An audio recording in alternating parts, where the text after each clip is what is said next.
Good morning, students. Today we are going to study second lesson of SST, and the name of the lesson is Our Earth.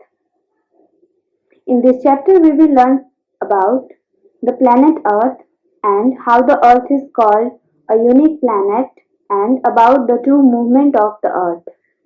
So let's start. Earth is called our home. It is a planet and it looks like a blue ball from the space. It spins on its axis. As you can see here, this is the axis of the Earth and the Earth spins on its axis. The toppermost point of the axis is called the North Pole and the point at the bottom is called South Pole. And there is a line between the Earth. This is an imaginary line which divides the Earth into two equal halves. The region between the equator and the North Pole is called Northern Hemisphere, whereas the region between the equator and the South Pole is known as Southern Hemisphere.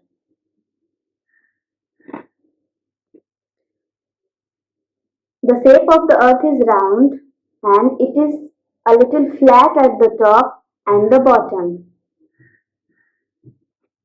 The Earth is called a unique planet because the Earth is the only known planet in the solar system which has life on it.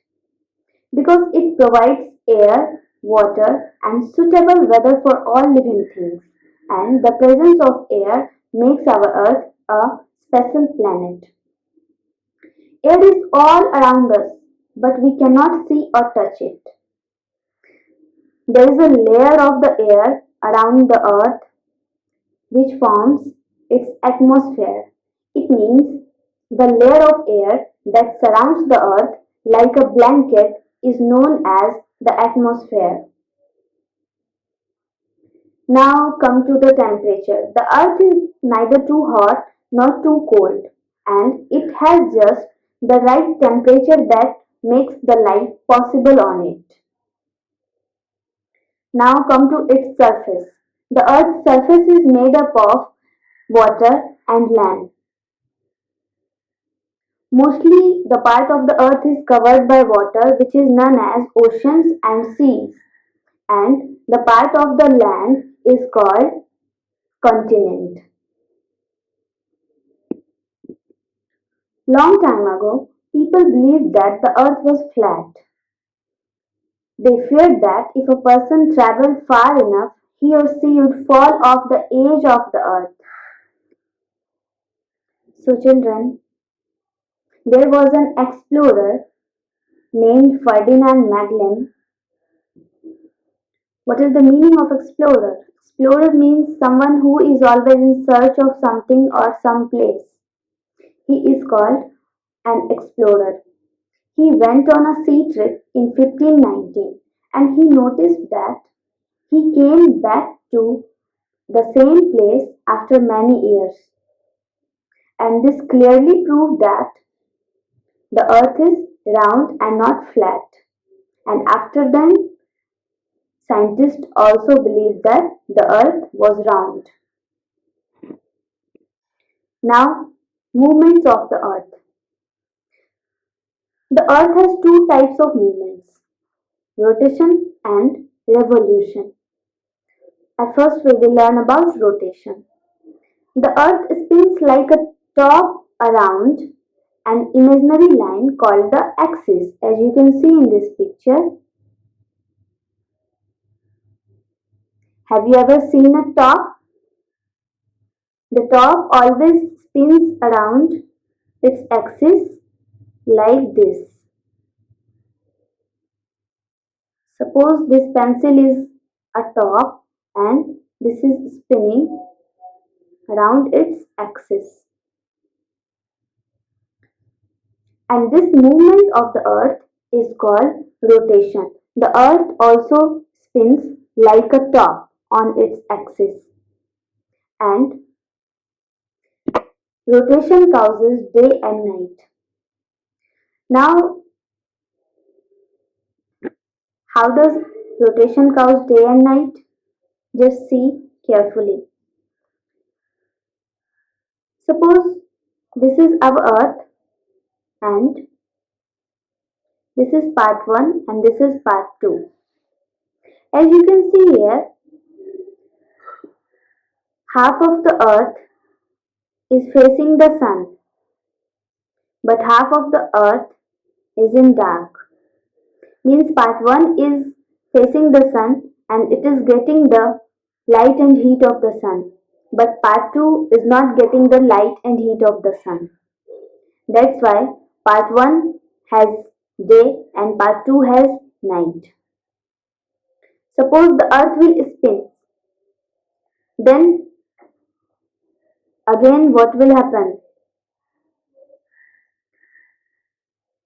Part 2 will come at the front and part 1 will go at the left side. Then again part 2 will face the sun and there will be day at part 2 and there will be night at part 1. The earth always rotates from west to east. Now where is the direction east?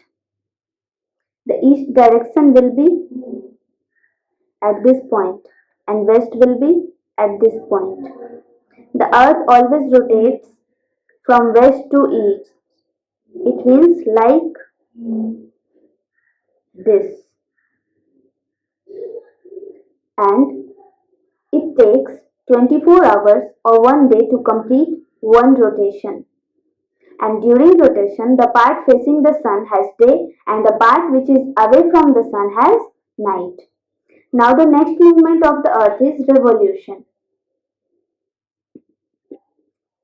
As we had learned in our previous chapter that all the planets move around the sun on its fixed path which is called an orbit.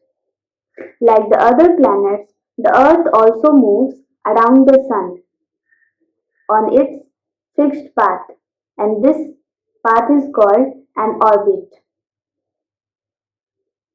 And when the earth completes one movement around the sun, suppose the earth has started its movement from here and again after one revolution, after one movement, it comes to the same point. Then when the full movement will be completed, then this is called revolution and it takes 365 days or 1 year to go around the sun once. Revolution of the earth around the sun causes the different seasons throughout the year because as you can see here, as the earth orbits the sun, it receives different amounts of sunlight and heat from the sun according to its distance from the sun.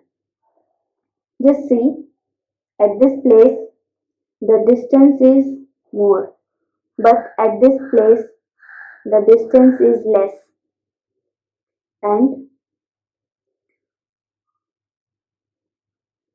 this distance causes different seasons such as summers, autumn, winter, spring, etc.